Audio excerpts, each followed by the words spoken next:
Welcome back to Designsmith. Today I'm going to continue my Dream Concert series, and we're going to do one of my favorite bands, which is the Sundays. I feel like this band doesn't get nearly the amount of love that it deserves, so I'm going to make a poster for them. Before we get started, please consider subscribing to support the channel. Okay, so I want to keep this nice and basic because if you look at any of their concert posters, you'll see that they were all pretty basic, pretty simple in terms of their design. So I'd like to do something like this where we just kind of have a space holder for the image and then we can plan out whatever text we want to have here.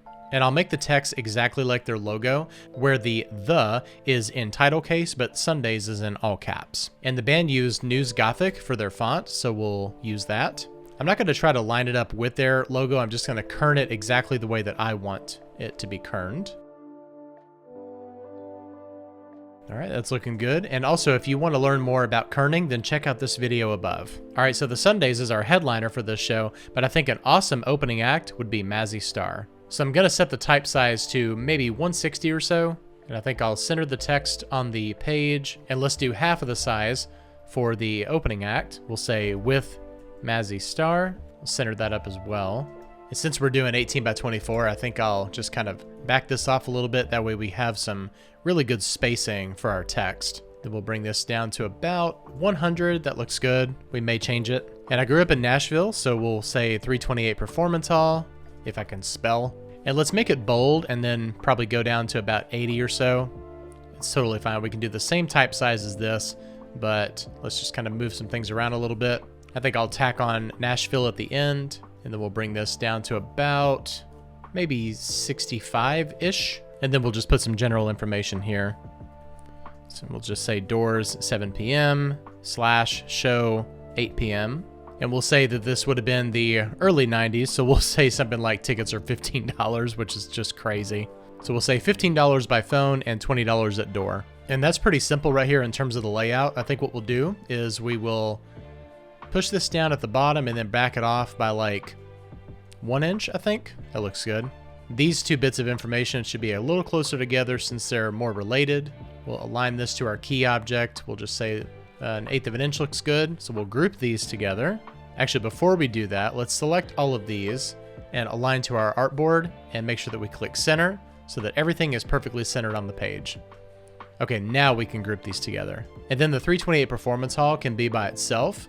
Let's group the Sundays with Mazzy Star together, and let's open this up a little bit more. Maybe, yeah, that looks good. And now we'll set our spacing between the image and this block of text, and 1/4 of an inch looks good. So now we can select this block, and this one, and click on Align to Selection, and distribute the spacing vertically. So there you go, that's perfect. So now what we'll do is select all of this, and we'll hit copy, and we'll go over to Photoshop. All right, let's hit paste and make sure that we paste as a smart object. In case we need to go back into Illustrator and change anything, that will allow us to do that. And I just realized that we do need to change something. So let's double click on this and it'll take us into Illustrator. Let's select all of this text right here and bring it up to about 10%. We don't want this to be 100% black because we're going to be adding some effects to it, and those effects need to be able to show up, and they can't show up if they're 100% black. We'll go ahead and hit save. We'll close this out for now. Let's go back into Photoshop, and that color has changed. So what we need to do is we need to separate this block right here where our photo is going to go in from the text that's below it. So let's go back into Illustrator. I'm going to select just this block, go back into Photoshop, and paste as a smart object. And we'll align this to right there where it needs to be. And now we can just double click on this one down at the bottom and remove that black box right there. And then go back into Photoshop, and we'll align this to the bottom. Let's go ahead and create some guides here. So I've got this set up as 18 1/4 by 24 1/4. So we have to accommodate for that extra 1/4 of an inch, which results in 1/8 of an inch on all 4 sides. So we need to create our guides at 1.125 inches. And then we hit OK. I just want to align the baseline of the text right there. All right, looking good. We can go ahead and turn off guides for now. And I have an image that I want to use for right here, so let me go grab that. All right, this is the one that I'm going to be using for that spot, so we'll just drag this into here, and we'll bring this up above this layer. So what we want to do is we want to get this image to be inside of this text. And if you enlarge it at this point, you'll see that what's happening here is not what we want to happen. But this is an easy fix. All we have to do is select both of these layers and hold either your Option or your Alt button in between these two layers until you get that little arrow, and then just click with your mouse. So this is going to confine this photo to that space that's below it. And now we've got this weird sliver that's going on right here, so we want to make sure that we take care of that. So all I'm going to do is hit transform on my keyboard and then just slightly enlarge that photo just a little bit. And then we'll make sure that our vertical is looking good, and that looks good right there. All right, so we want to do like a vintage feel with this poster, and we want to make sure that it doesn't look like it was created in 2024. We want it to look like it was created around maybe 1993 or 1994. So I'm going to go into my resources folder. I'm going to grab some paper textures. And the first one I'm going to grab is going to be this photocopy texture. And we'll just drag this on top right here. And before we do anything else, we need to go to our background layer, click on a solid color layer. And just like we didn't want 100% black earlier, we don't want 100% white for our background because we want our effects to show through. So we're going to bring this down to 90%. And that's 3 sets of E5 in your hex code.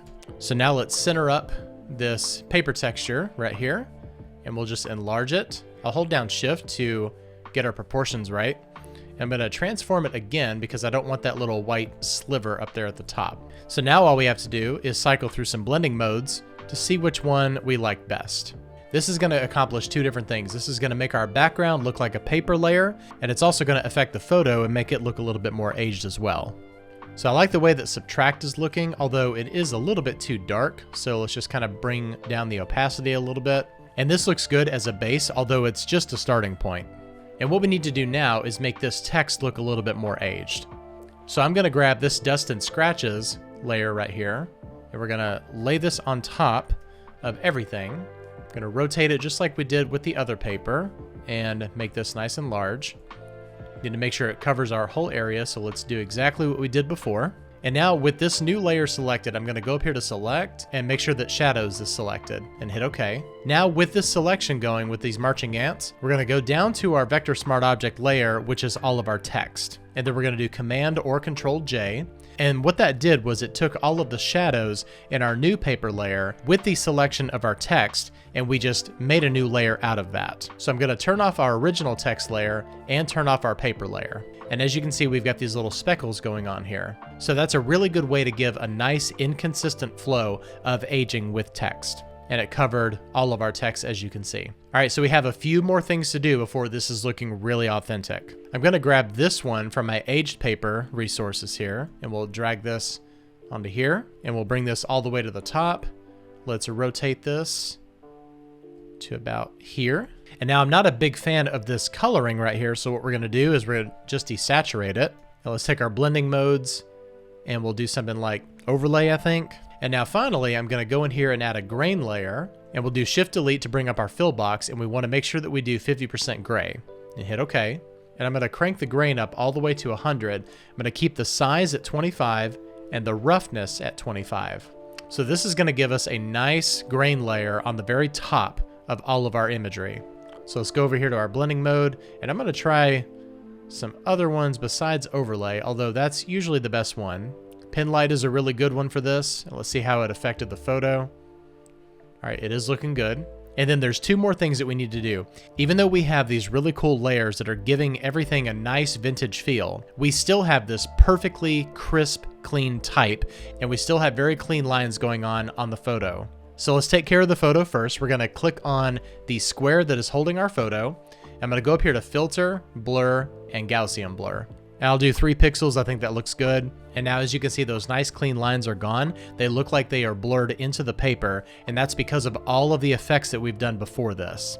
And we'll do the same thing to our text layer. So go to Filter, Blur, and Gaussian Blur. And I think we'll do like either a 1 or a 1.5 because we want to maintain those little specks that we did earlier. If you crank it up any higher than that, then all those specks will disappear. So here is the at-a-glance view of our Sundays with Mazzy Star concert poster that I don't know if it took place or not. And I also just realized that we didn't actually put a date on it, but that's totally fine. I hope you enjoyed watching me make this, and I hope I taught you something in Photoshop or Illustrator today. If I taught you something, please let me know what it was below, and also click on like and subscribe to support the channel. Thank you so much for watching, and I'll see you next time. Bye-bye.